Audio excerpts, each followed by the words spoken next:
নমস্কার, শুভ মহালয়া। কেমন আছো সবাই? আবার চলে এলাম নতুন একটা ভিডিও নিয়ে। আজকে আমরা চললাম কঙ্কালীতলা। ৫১ সতীপীঠের মধ্যে একটা সতীপীঠ হলো আমাদের বীরভূমের কঙ্কালীতলা। তাই ভাবলাম মহালয়ার দিনটা একটু অন্যভাবেই শুরু করি। সকাল সকাল স্নান সেরে আমি, চিনি আর আকাশ তিনজন চললাম কঙ্কালীতলার উদ্দেশ্যে।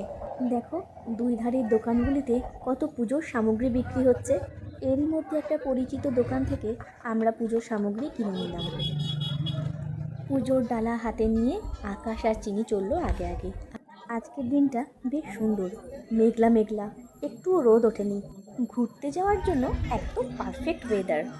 মহালয়া দিন বলে আজ অনেক ভক্তও এসেছে মায়ের দর্শন করতে। পুজো দেওয়ার লাইনে ঝটপট দাঁড়িয়ে পড়লাম। এরপর এক পা করে এগোনোর পালা। তোমরা কি বীরভূমের কঙ্কালীতলা দর্শন করেছো? কমেন্টে জানিও।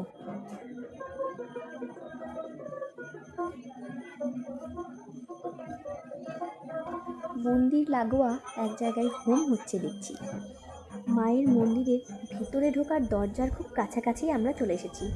আর মাত্র কিছুক্ষণ অপেক্ষা, এরপরই মায়ের দর্শন করতে পারবো। দেখো, আজ মাকে লাল রঙের শাড়িতে কত সুন্দর দেখাচ্ছে। অবশেষে আমাদের পালা এসেছে।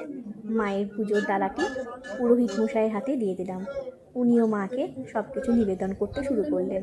সাথে আমাদের নাম, গোত্র সবই বললাম।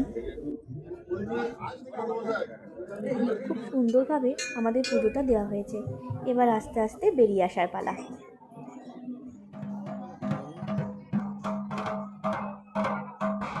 মন্দিরের পাশেই রয়েছে এই কুণ্ড। এই কুণ্ডের জলের তলাতেই রয়েছে মায়ের শিলামূর্তি। ভক্তরা মায়ের উদ্দেশ্যে প্রণাম করে এখানে ধূপকাঠি, মোমবাতি জ্বালায়।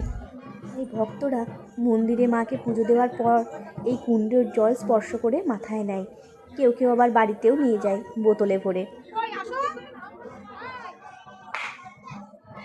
আকাশের প্রণাম করা শেষ হলে আমি চিনিকে নিয়ে গেলাম কুণ্ডের কাছে।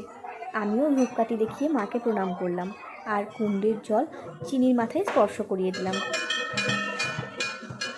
এবার আমরা চললাম দোকানে। যে দোকান থেকে আমরা পুজোর সামগ্রী নিয়েছিলাম সেখানে ডালা ফেরত দিয়ে প্রসাদগুলো প্যাকেটের মধ্যে ভরে নিলাম। আর চিনিকে নিয়ে চললাম এবার একটু আখের রস খেতে। হ্যাঁ, লেবু দিও।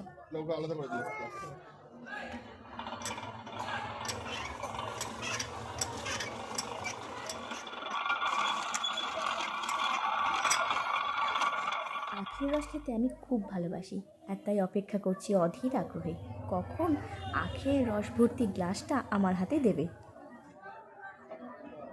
আখের রস খাওয়া শেষ হলে এবার আমরা রওনা হলাম বাড়ির পথে। মাঝ রাস্তায় দাঁড়াতেই হলো এই হাঁসগুলোর জন্য। পুকুর পাড়ে সবাই একসাথে অপেক্ষা করছে কখন রাস্তাটা একটু ফাঁকা হয় আর ওরা রাস্তা পেরিয়ে বাড়ি যাবে। ঘোরাঘুরি শেষ, এবার আমরা আমাদের পাড়ায় পৌঁছে গেছি। এই যে আমাদের পাড়ার চিলড্রেন পার্ক।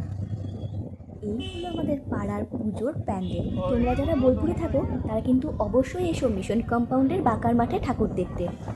আর এই হলো আকাশের বাড়ি, মানে আমার শ্বশুর বাড়ি। আজকের মতো এখানেই শেষ করি, টাটা।